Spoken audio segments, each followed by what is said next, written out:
The question is, give a chemical test to identify the following gases: sulfur dioxide, carbon dioxide, ammonia, and then chlorine. So the first gas that we're going to take is sulfur dioxide. We have to give a test so that we can say that we have used sulfur dioxide. We can prove that we have used sulfur dioxide, okay? Which will also identify the gas, which will also be used as a test to identify the gas. So how can we do that? To identify sulfur dioxide, we need a solution. Which solution? Potassium dichromate solution. But we need acidified solution of this compound, potassium dichromate. How can we prepare that solution? Take potassium dichromate and dissolve it in distilled water, and then drop few drops of acid, H2SO4. Obviously the most common acid, H2SO4. Okay, when we after we prepare this solution, we will see that the color of the solution will be orange, because we know that all of the dichromates have orange color, and here also we have potassium dichromate. So what color it will have? Orange. Actually reddish orange, not complete orange, but reddish orange.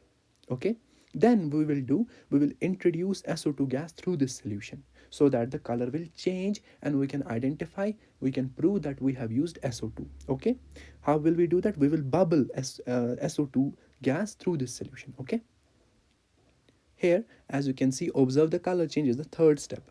Just observe that the color which was initially orange, after passing the gas, after passing SO2 gas through it, the color will change to green.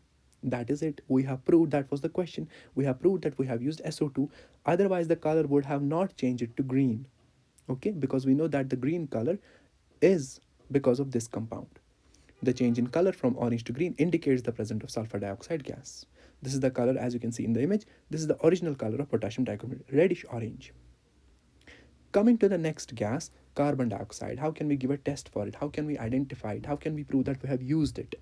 It can be identified by a lime water test. You can use other tests as well, but this one is the common one. Lime water is generally a solution of calcium hydroxide. So take the calcium hydroxide solution and pass our gas through it, which is CO2. What we will get? We will get a precipitate of calcium carbonate. The precipitate of calcium carbonate signifies that we have used CO2. That is the test for carbon dioxide. The third gas is ammonia. For ammonia, we can use any of these two tests. There are two. First one is simply use the litmus paper. Ammonia solution can turn red litmus paper to blue, and no change will be observed if blue litmus paper is used. Obviously, if the litmus paper is already blue, its quality is that it changes the color to blue, but it's already blue, so no change will be observed. So first test is that red litmus paper will be turned to blue in ammonia solution. The second test, when we mix ammonia with HCl, we will get dense fumes, white dense fumes of ammonium chloride.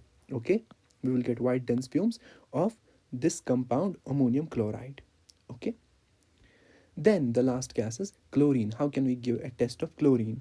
It turns moist starch, iodine, paper blue black. So use potassium iodide to make the iodine, and then use that iodine with the starch iodide paper, and the color of the paper which we will get will be blue black.